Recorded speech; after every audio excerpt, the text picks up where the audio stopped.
सबसे पहले good morning आप सभी को। Good morning sir.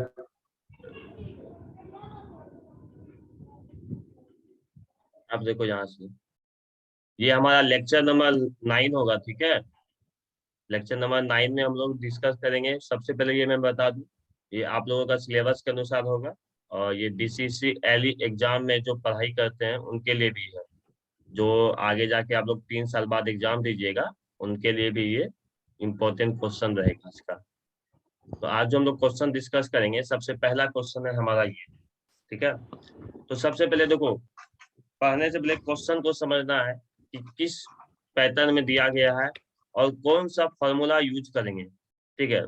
न्यूमेरिकल जब सॉल्व किया जाता है तो सबसे पहले ये जानना जरूरी है कि क्वेश्चन किस चैप्टर से है और यहाँ पर कौन सा फॉर्मूला यूज होगा, ठीक है। ये बहुत ही जरूरी होता है जानना के लिए, फॉर्मूला कौन सा यूज करना है हमको। तो देखो यहाँ से, इस क्वेश्चन में जैसे कहा गया है, two force of 100 Newton and 150 Newton are acting simultaneously at a point. What is the resultant force of two force if the angle between them is 45 degree. तो अब देखो, ये क्वेश्चन पढ़ लिए, अब हम कैसे जानेंगे कि ये किस चीज का ये क्वेश्चन है। तो देखो, इसके पहले हम बताए थे पैरेललोग्राम थ्योरम के बारे में। किसके थ्योरम के बारे में? Parallelogram parallelogram theorem. थ्योरम के बारे में, ठीक है। तो इसमें देखो, अब हम क्वेश्चन पढ़ने के साथ ही कैसे जान गए कि ये पैरेललोग्राम थ्योरम है? कोई बता सकता है? तो पहले एक बार बताओ, तब हम बताते हैं अच्छे से। यस हाँ बताओ, कैसे है इसको हम लोग सर, दो समझे कि ये। Force, two forces. हाँ देखो, यहाँ पर पैरेललोग्राम थ्योरम के बारे में जब हम पढ़ते हैं तो वहां पर देखो क्या चीज लिखा हुआ है, इसका स्टेटमेंट को देखो। पहला ही स्टेटमेंट में लिख कह दिया है, इफ टू फोर्स, ठीक है। इसी से हम लोग समझ गए कि ये हमारा क्या है, पैरेललोग्राम थ्योरम के बारे में है। और कैसे जाने? तो देखो, एक्टिंग ऑन ए पार्टिकल, इस वर्ड से जाने कि ये जो है हमारा पैरेललोग्राम थ्योरम है, ठीक है। तो ये दो बातों से हम लोग समझते हैं कि ये हमारा पैरेललोग्राम थ्योरम है। और रिजल्टेंट का फॉर्मूला क्या होता है इसका? R बराबर root under F1 R square F2 square plus 2F1 plus F2 cos two theta, F1 F2 cos theta. ठीक है। तो हेलो अब देखो सर। यहाँ से, यस अब इसमें हम लोग जाते हैं पहले, ठीक है। तो देखो, आप लोगों को एग्जाम में मार्क्स भी चाहिए, एग्जाम में मार्क्स चाहिए। तो आप लोगों को डायरेक्ट नहीं लिख देना है कि चलो ये लो आंसर बन गया हमारा। तो उसके पहले कुछ कुछ तरीका है यहाँ पर लिखने का। क्या तरीका है? तो देखो ध्यान से, कभी भी एग्जाम में न्यूमेरिकल क्वेश्चन आपको पूछा जाए तो सबसे पहले ध्यान देना बात को, कि सबसे पहले आपको गिवन लिखना बहुत ही जरूरी होता है। जब आप इंजीनियरिंग कर रहे हैं तो इंजीनियरिंग करने में आपको न्यूमेरिकल में भी ये सब लिखना पड़ेगा। जैसे 10th तक में भी आप लोग लैंग्वेज चीज को कहते थे, तो उसी तरह यहाँ पर भी आपको लिखना पड़ेगा कि क्या क्या चीज क्वेश्चन में दिया हुआ है, ठीक है। तो जैसे यहाँ पर क्वेश्चन में क्या दिया हुआ है कि पहला फोर्स, देखो हम यहाँ पर बढ़ाते हैं आगे। क्वेश्चन में क्या दिया गया है कि फर्स्ट फोर्स हमारा क्या है? 150 न्यूटन। फर्स्ट फोर्स, ठीक है, जिसको हम लोग F1 के नाम से जानते हैं। यहाँ कितना दिया हुआ है हमारे पास? तो यहाँ दिया हुआ है 100 न्यूटन। चलो 100 न्यूटन हम लोग रख दिए, ठीक है। अब सेकेंड फोर्स, सेकेंड फोर्स हमारा क्या है? F2 है। F2 कितना दिया हुआ है हमारे पास? 150 न्यूटन दिया हुआ है, तो हम यहाँ पे 150 रख दिए। अब दूसरा, एंगल कितना है दोनों के बीच में? Angle 45 degree. तो देखो हम लोग क्या किए, एंगल मतलब थीटा का वैल्यू कितना दिया हुआ है? 45 डिग्री। ये तो हमारा गिवन था, ठीक है। इनका जो है नहीं हो पा रहा है, हो जाएगा उनका, चलो। पवन। हाँ, तो अब देखो यहाँ से, ये तीनों तो हमारा गिवन था। अब फिगर से समझो कि फिगर कैसे दिया हुआ है, देखो ध्यान से फिगर। ये हमारा F1 हो गया, थीटा का वैल्यू कितना है? 45 डिग्री। तो देखो 45 डिग्री बनाओ, ये हमारा 45 डिग्री हो गया। और ये F2 का वैल्यू कितना है हमारा, और F1 का वैल्यू 100, F2 का वैल्यू 150। न्यूटन लिखना मत भूलना, ठीक है। तो ये हमारा फिगर हो गया। ये फिगर भी एग्जाम में बनाना है आपको, ये फिगर भी एग्जाम में बना के दिखाना है आपको एग्जाम में, ठीक है। ओके, यहाँ तक। तो फिगर बनाना मत भूलना एग्जाम में। इंजीनियरिंग में जब आप लोग पढ़ाई करते हो तो फिगर से समझाने से बहुत ही अच्छा मार्क्स मिलेगा आपको। जैसे यहाँ देखो, फिगर बना के दिखाया नहीं है, लेकिन आपको बना के दिखाना है, ठीक है। तो फिगर एक बार देख लो कितना कैसे है। फिगर में किसी को कोई दिक्कत है एक बार बता दो। सर यहाँ गिवन सर यहीं पे ना लिख देंगे, फर्स्ट फोर्स के ऊपर में given first force equal to 100 newton और फिर second force equal to 150 newton. नहीं थीटा देखो, इक्वल टू फिगर 45। अलग जगह बनाना, गिवन अलग जगह लिखना, मतलब इसी पेज में, लेकिन मतलब गिवन भी अलग लिखना है और फिगर भी बना के दिखाना है, ठीक है। दोनों करना है आपको। ये फर्स्ट फोर्स भी लिखना है, सेकेंड फोर्स भी, थीटा का भी वैल्यू लिख के, और दूसरा बात फिगर भी बना के दिखाना है आपको, ठीक है। अब चलो आगे आते यस हैं। सर। अब तो हमको पता है कि इसका फॉर्मूला क्या होता है। R बराबर होता है root under root under F1 F1 का square square F2 plus square F2 का plus square two plus F 12 one F 2 two F cos theta. ये हमारा फॉर्मूला होता है। तो देखो यहाँ से F1 का वैल्यू कितना है 100, F2 का वैल्यू 150। तो अब क्या करेंगे, सिंपली अब हम लोगों को बस वैल्यू पता चल जाएगा। हम लोग क्या करेंगे, 100 का स्क्वायर करेंगे। देखो ब्रैकेट का यूज करना है ऐसे ही, ठीक है। 150 का स्क्वायर करेंगे प्लस 2 इंटू, देखो कैसे हम लिख रहे हैं, जब हम लोग इंजीनियरिंग में लिखते हैं तो उसका पैटर्न अलग होता है, जैसे सिंपली मल्टीप्लाई नहीं करना है, ठीक है। और उसके बाद कॉस थीटा का वैल्यू कितना है 45 डिग्री। अब कैलकुलेटर 45 रखना है। डिग्री। हाँ, अब कैलकुलेटर रखना है। अब देखो, अब विदाउट कैलकुलेटर जाओगे तो कितना देर लगेगा इसको सॉल्व करने में, लेकिन जब हम कैलकुलेटर पे सॉल्व करेंगे तो ये 1 मिनट में सॉल्व होके हमारा आंसर डायरेक्ट दे देगा 232 न्यूटन। समझ में आया बात को यहाँ तक। तो इस हिसाब से ये क्वेश्चन आसानी से बन जाना चाहिए। तो इस क्वेश्चन में किसी को कोई दिक्कत है अभी भी? No sir. चलो बहुत बढ़िया। तो ये फिगर तो आप लोगों को क्या समझे कि हम लोगों को गिवन भी लिखना है प्लस फिगर भी बना के दिखाना है, ठीक है। और उसके बाद ये फॉर्मूला लिखना नहीं मत भूलना। दूसरा बात, फॉर्मूला के बाद में लिखना, देखो यहाँ पर एक चीज आप हम भूल गए, यहाँ पर देखो, इसको सही करना है आप लोगों को।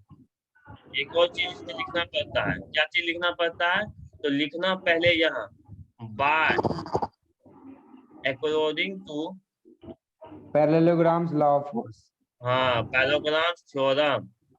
देखो ये भी लिखना है आपको पहले, तब ये फॉर्मूला लिखना। समझ में आया बात को। तो इससे क्या है, मार्क्स आपको 4 मार्क्स का रहेगा, तो 4 में 4 देगा। समझा बात को। तो ये भी लिखना है आपको अकॉर्डिंग टू पैराग्राफ थ्योरम। मतलब कि आप बताना चाह रहे हो कि अगर ये क्वेश्चन आपको, ये थ्योरम आपने यूज किया तो कहाँ से आया ये थ्योरम, डायरेक्ट तो नहीं आया, किसी न किसी थ्योरम से आया। तो इसलिए इस बात को भी लिखना जरूरी है। तो देखो, बुक जो बनाया गया, बुक में जो बनाया गया, कितना थोड़ा समय बना के खत्म कर दिया, लेकिन जब आप इतना अच्छे से बनाओगे तो आपको वहां ज्यादा मार्क्स मिलेगा, ठीक है। तो इसका आंसर कितना है 232 न्यूटन, ठीक है। तो यहाँ तक कोई दिक्कत नहीं है समझने में। जो भी बच्चे अभी ज्वाइन हो रहे हैं उनको चिंता करने की बात नहीं है। ये वीडियो जो है अभी रिकॉर्ड भी हो रहा है और ये एप्लीकेशन पे डाल दिया जाएगा, आप लोग वहां पर से भी देख सकते हो, ठीक है। इसलिए टेंशन वाली बात नहीं है।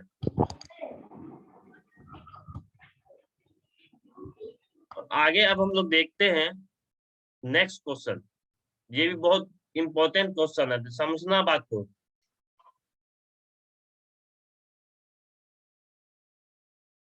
साउंड नहीं आ रहा आप लोगों के पास क्या? आ रहा है सर। कट कट के आ रहा है। कट कट के आ रहा है पूरा? हो सकता है नो नेटवर्क, सर। थोड़ा मोड़ा कट रहा है। हो सकता है जहाँ आप लोग के साइड भी हो सकता है नेटवर्क इशू हो। चलो ध्यान से देखो इस स्क्रीनशॉट क्वेश्चन नहीं को होगा सर? क्या चीज? स्क्रीनशॉट नहीं होगा सर? स्क्रीन शॉट ये स्क्रीन वीडियो में अपलोड ही कर देंगे, चिंता क्या कर रहे हैं। ये ठीक है वीडियो हम अपलोड कर देंगे यूट्यूब के द्वारा भी, आपको भेज दिया जाएगा, ठीक है, आप लोग वहां से देख सकते हो, ठीक है। चलो अब दूसरा क्वेश्चन पे ध्यान देना, बात को बहुत ही अच्छे से समझना ये क्वेश्चन। यहाँ पर भी देखो क्या बोल रहा है, two force at an angle of 120 degree. पहले यहाँ तक है, दो फोर्स है, दोनों कितने एंगल पे लग रहा है, 120 डिग्री। 120 डिग्री। चलो यहाँ पर ये फिगर बनाया है, हम दूसरा फिगर यही बना रहे हैं, लेकिन समझा रहे हैं कि कैसे बना है, ठीक है। तो देखो सबसे पहले यहाँ पर दिखाई दे रहा है सभी को कि हम एक लाइन खींचे, अभी दिखाई दे रहा है ना। Yes sir. चलो तो देखो यहाँ पर क्या बोल रहा है, दो फोर्स 120 डिग्री पे लग रहा है। तो सबसे पहले हम क्या किए, दो फोर्स बनाए ऐसे, और दोनों के बीच में कितना एंगल हम लोग रखे हैं, 120 डिग्री। चलो 120 डिग्री यहाँ पर रखा हुआ है, ये कितना एंगल है, 120 डिग्री, ठीक है। चलो अब देखो क्या कर रहा है, the bigger force is of 40 Newton. मान लिए ये हमारा F1 है और ये हमारा F2 है। मान लिए हम कि F1 जो है वो बड़ा है F2 से, क्योंकि एक बड़ा होगा एक छोटा है, यहाँ पर कहा गया है ऐसा। तो बिगर फोर्स कितना है, 40 न्यूटन। तो मान लिए ये F1 का वैल्यू कितना दिया हुआ है, 40 दिया हुआ है। अब देखो क्या कर रहा है, यहाँ तक किसी को दिक्कत है समझने में। No sir. चलो अब कह रहा है, बिगर फोर्स हमको पता चल गया यहाँ तक।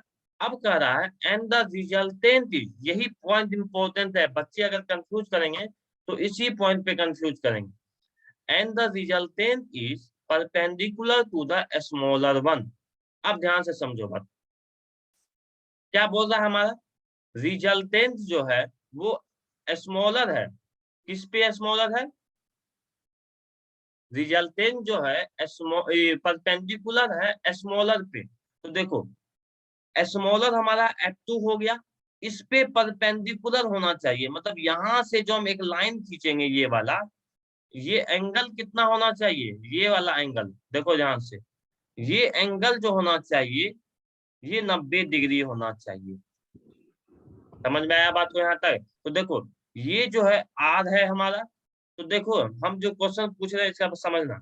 अब बताओ 90 डिग्री जो है किसके किसके में बीच में है, रिजल्टेंट रिजल्टेंट और F2 वेक्टर F2 फोर्स के F2 बीच। के बीच।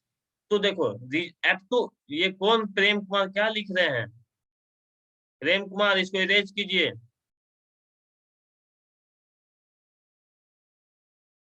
हाँ। तो देखो रिजल्टेंट और F2 के बीच, तो F2 क्या है हमारा, स्मॉलर फोर्स है हमारा, और दोनों के बीच का एंगल कितना मांग रहा है, परपेंडिकुलर मांग रहा है। तो यही हमारा यहाँ पर कहा जा रहा है कि रिजल्टेंट और स्मॉलर फोर्स के बीच का जो एंगल है हमारा 90 डिग्री है। तो अब एक हमको आंसर बताओ, रिजल्टेंट और F1 के बीच में कितना एंगल होगा, रिजल्टेंट और F1 के बीच में 30 डिग्री सर। तो देखो, हाँ, क्योंकि यहाँ से यहाँ तक जब 90 है और ओवरऑल हमको 120 पता है, तो ये एंगल कितना होगा, 30 डिग्री होगा हमारा। तो अब बोल रहा है क्वेश्चन में कि स्मॉलर फोर्स निकाल के दिखाओ। तो देखो हम इसको कैसे कैसे समझते हैं, फिर से समझिए। मैंने क्या किया, एक फोर्स निकाला, ये हमारा F1 है, हमको पता है दो फोर्स के बीच का एंगल कितना है, 120 डिग्री है। यहाँ से हम लोगों ने 120 डिग्री बना दिया, ये कितना है, 120 डिग्री। अब दूसरा हम लोग से क्वेश्चन पूछा गया कि रिजल्टेंट के बीच और F1 के बीच में कितना एंगल है, ये कितना एंगल है, 90 डिग्री है, ठीक है, ये 90 डिग्री है। तो अब हमसे पूछ रहा है कि F2 का वैल्यू क्या होगा।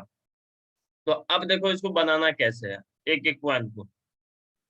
तो सबसे पहले क्या करेंगे, फिर से हम लोग गिवन लिखेंगे। तो जैसे यहाँ पर देखो नेमिंग दिया गया है, अब हम इसको बहुत सारा चीज इरेज कर देते हैं कि समझने में ज्यादा आसानी हो।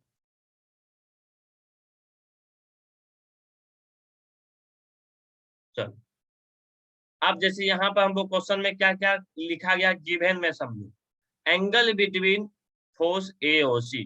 तो देखो ए यहाँ पर है हमारा, ओ यहाँ पर है और सी यहाँ पर है। और हमको पता है इसके बीच का एंगल कितना है, AOC है 120 डिग्री है, मतलब F1 और F2 के बीच का डिग्री कितना है, 120 डिग्री। बिगर फोर्स, ये जो हम लोग क्या किए, F1 मान लिए हैं 40 न्यूटन, ठीक है, और angle between resultant and F2 हमारा स्मॉलर फोर्स था, तो इसके बीच का एंगल कितना है, 90 डिग्री है, और F2 हमारा है क्या, स्मॉलर फोर्स है, ठीक है। तो अब देखो यहाँ से, तो हमसे यहाँ क्वेश्चन में पूछा गया है कि ये एंगल कितना होगा, ये वाला एंगल, ये एंगल कितना हो जाएगा, तो ये एंगल जो हमारा हो जाएगा 30 डिग्री, 120 में से 90 घटा देंगे तो 30 डिग्री। अब देखो यहाँ से एक और चीज हमको आंसर देना है आप लोगों को। जब हम पैराग्राम्स थ्योरम पढ़ा रहे थे, तो हम उसमें जब फिगर बनाए थे, तो उसमें हम दो चीजों बातों को बताए थे, ध्यान से देखो क्या क्या बताए थे। ये जो एंगल होता है F1 और F2 के बीच का जो एंगल होता है, इसको हम लोग क्या बोलते थे, थीटा, थीटा। ठीक है। मैंने क्या बोला, F1 और F2 के बीच का जो एंगल होता है, इसको क्या बोलते हैं, थीटा, ठीक है। सर याद थीटा। कीजिए, अल्फा भी आप कुछ बोलते थे, तो अल्फा क्या होता यस है, सर, रिजल्टेंट का F1 वेक्टर के साथ। हाँ, ये वाला चीज अल्फा होता है रिजल्टेंट और F1 के बीच में, ठीक है, तो ये अंतर होता है, ठीक है। तो अब ध्यान से समझो बात को यहाँ, तो अब ध्यान से समझना,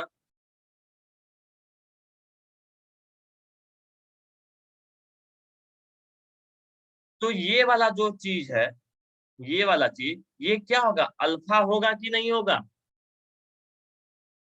ये वाला यस चीज सर। हमारा क्या होगा, अल्फा होगा। क्यों होगा अल्फा, क्योंकि ये अल्फा हमको पता है कि वो अल्फा क्या होता है, रिजल्टेंट और F1 के बीच। तो फिगर से भी देखो, ये वाला जो दूरी है रिजल्टेंट और F1 के बीच में, इसको अल्फा कहते हैं, इसलिए ये हमारा अल्फा का वैल्यू यहाँ लिखा है। समझ में आया बात को यहाँ तक। तो 120 में से 90 माइनस करेंगे तो 30 डिग्री आ जाएगा अल्फा का वैल्यू। तो थीटा का वैल्यू यहाँ कितना है, 120 डिग्री, अल्फा का वैल्यू कितना है यहाँ, 30 डिग्री। ये याद रखना। समझ में आया बात को यहाँ तक, कोई दिक्कत। अब देखो यहाँ से, यहाँ तक जब दिक्कत नहीं है, तो अब हम लोग क्या करेंगे, इसको आगे बढ़ेंगे कि कैसे इसको बनाया जाए। तो अब देखो यहाँ से 10 अल्फा का यूज किया गया है। 10 अल्फा क्यों यूज किया गया सर, तो देखो यहाँ से हमको पता है कि हमको जब डायरेक्शन पता निकालने की हो, तब हम लोग यहाँ पर 10 अल्फा का यूज करते हैं, ये वाला फॉर्मूला। जहां पर 10 अल्फा का फॉर्मूला होता है F2 sine theta F1 plus F2 cos theta, ठीक है। जहां पर अल्फा क्या होता है, रिजल्टेंट फोर्स और F1 के बीच का फोर्स, थीटा क्या होता है, F1 और F2 के बीच का फोर्स, ठीक है। तो यहीं से हम यहाँ पर फॉर्मूला को यहाँ पर यूज करेंगे।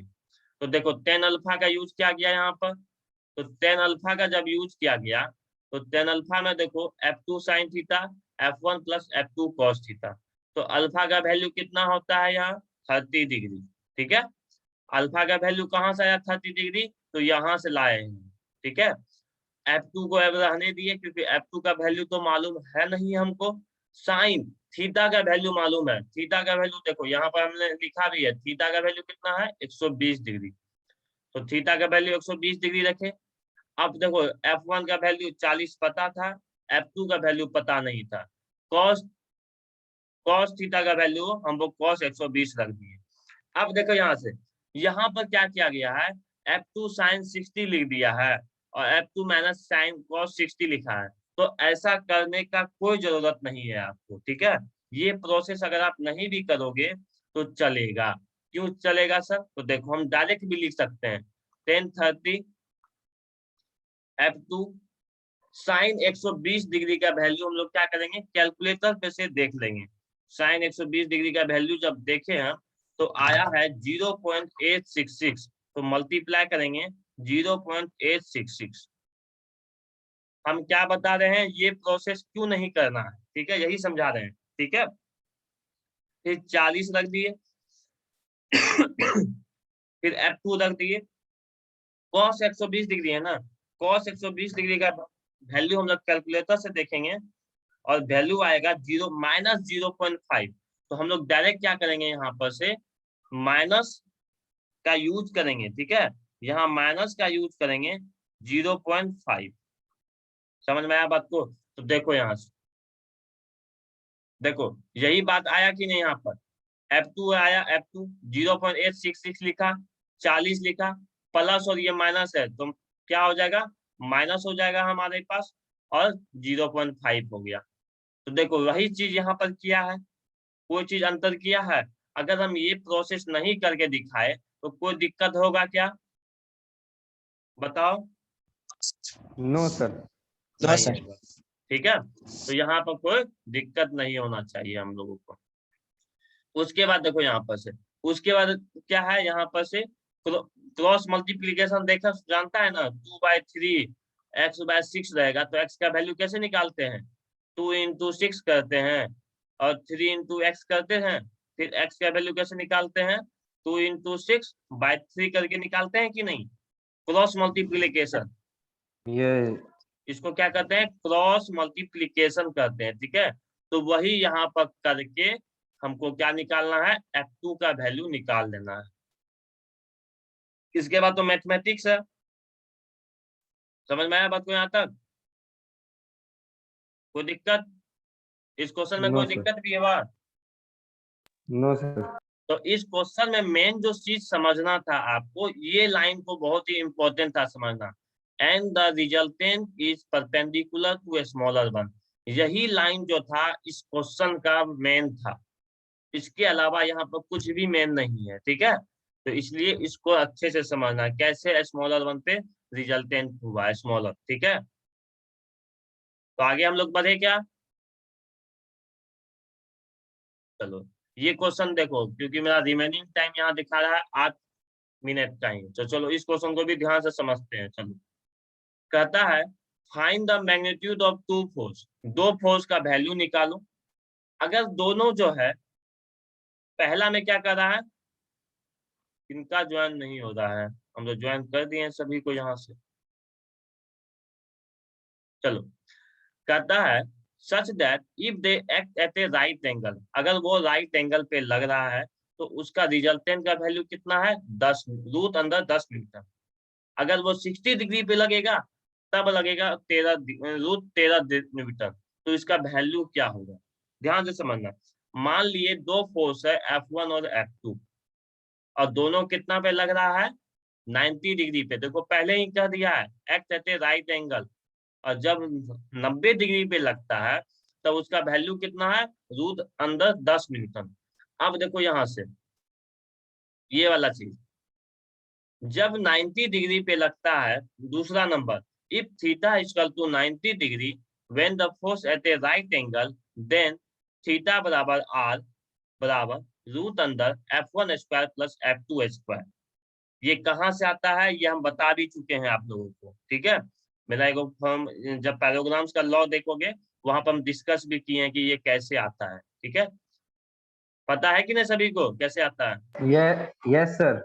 हाँ तो देखो यहाँ से कैसे कहना है, जिनको दिक्कत होगा वो पहले वाला लेक्चर देख लेना, ठीक है।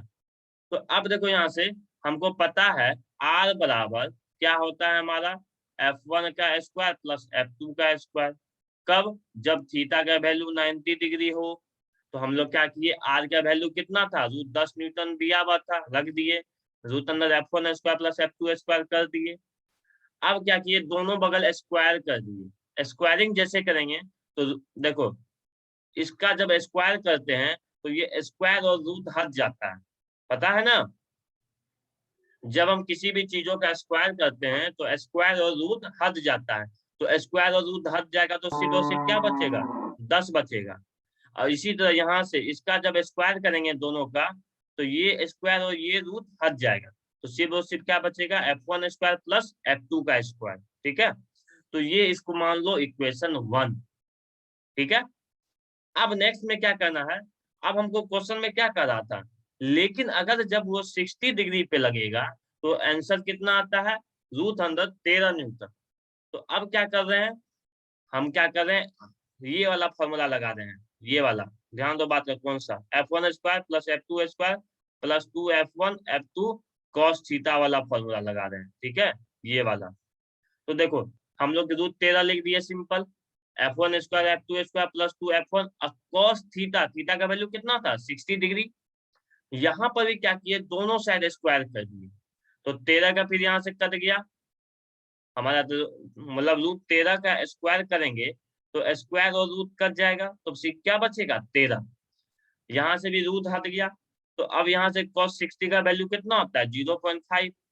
तो यहाँ से हम लोग 0.5। हाँ, तो यहाँ से हम लोगों ने क्या देखा, देखो यहाँ से f1 प्लस f2 का स्क्वायर। अब यहाँ से देखो, यहाँ से ध्यान से समझो बात को, ये वाला चीज देख रहे हो, पहले इसको रब करने तो बहुत सारा चीज आ गया। ये वाला चीज देखो कहाँ गया, हाँ, मैं हम लोगों ने यहाँ पर एक वैल्यू निकाला है, इस वैल्यू का क्या है f1 प्लस f2 का स्क्वायर का वैल्यू कितना दिया हुआ है 10 दिया हुआ है ना, 10। हाँ Yes, 10 sir. दिया हुआ है। तो ये देखो अभी ब्लू वाला मार्क दिख रहा है जिसको हम घेर रहे हैं अभी, Yes, sir. तो इसका वैल्यू देखो 10 दिया हुआ है ना, Yes, sir. 10 दिया हुआ है। तो ऐसे लिख सकते हैं क्या, देखो हम 13 बराबर 10 प्लस 2f1f2 इंटू 0.5। ये वाला Yes, तुम sir. देखो आगे प्रोसेस हो रहा है, कैसे क्यों लिख दिए यहाँ 10 कहाँ से आ गया, तो ये वाले लाइन से आ गया, समझ में आया बात को। ये जो f1 plus Yes, f2 sir. का स्क्वायर था, ऊपर से हम इसको वैल्यू में लिख दिए हैं यहाँ पर 10। तो f1 f2 का वैल्यू कितना आया 3 आ गया हमको, ठीक है। अब क्या करेंगे, लेकिन हमको तो चाहिए क्या, f1 प्लस f1 का अलग चाहिए, f2 का अलग चाहिए, समझ में आया बात को। तो अभी भी मेरा आंसर पूरा नहीं हुआ है, तो अब क्या करेंगे, हम एक फॉर्मूला यूज करेंगे a प्लस बी का होल स्क्वायर, और ये यूज करेंगे एक बार, और एक बार यूज करेंगे a माइनस बी का होल स्क्वायर, दोनों को। देखो यहाँ से ये वाला जो पॉइंट है ये दूरी, ठीक है, ये जो दूरी है इसको समझना बहुत ही जरूरी है। यहाँ पर हम लोगों ने क्या किया है, हमको पता चल गया f1 इंटू f2 का वैल्यू पता चल गया, तो अब हमको लेकिन चाहिए किसका, f1 का अलग चाहिए, f2 का अलग चाहिए।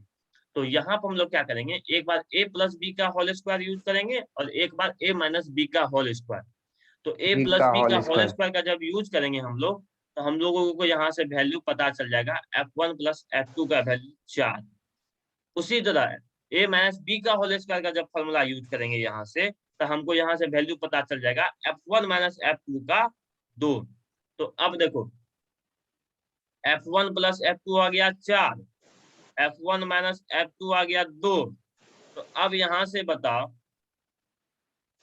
तो कहाँ गया, अब यहाँ से देखो जब इसको ऐड करेगा तो ये f2 कैंसिल हो गया, तो 2f2 बराबर 6, तो f1 बराबर क्या होगा 6/2 बराबर 3।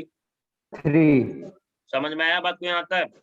तो ये भी जो Yes, sir. क्वेश्चन है, यही क्वेश्चन आया है 6 मार्क्स में एग्जाम में, SBTE एग्जाम में आप लोगों को, ठीक है। तो एक बार आप लोग क्या करना, घर में इसको, इस क्वेश्चन को अच्छे से बनाना, जहां पर भी दिक्कत आए, अभी भी कुछ समझ में नहीं आए इसमें तो हमसे पूछना एक बार, ठीक है। लेकिन ये क्वेश्चन क्या है, अभी एक बार बना लो और एग्जाम में जाने से पहले भी इसको बना लेना, ठीक है। तो नेक्स्ट जब क्लास होगा या जब हम वीडियो अपलोड करेंगे, Yes, sir. वह रिजोल्यूशन और फोर्स के बारे में अपलोड पढ़ाएंगे आगे में, ठीक है, कि कैसे रिजोल्व किया जाता है कोई भी चीजों को, ठीक है। तब हम आगे इसके बारे में डिस्कस करेंगे, ओके। तो समझ में आया क्लास Yes, को sir. सभी को, हाँ। तो अच्छे से पढ़ाई करो, ठीक है, जहां पर भी दिक्कत हो नेक्स्ट क्लास में हम लोग फिर इसको डिस्कस करेंगे, ओके। Yes, sir. ठीक है, ओके, बाय, तब अच्छे से पढ़ो। Thank you. Okay, thank you.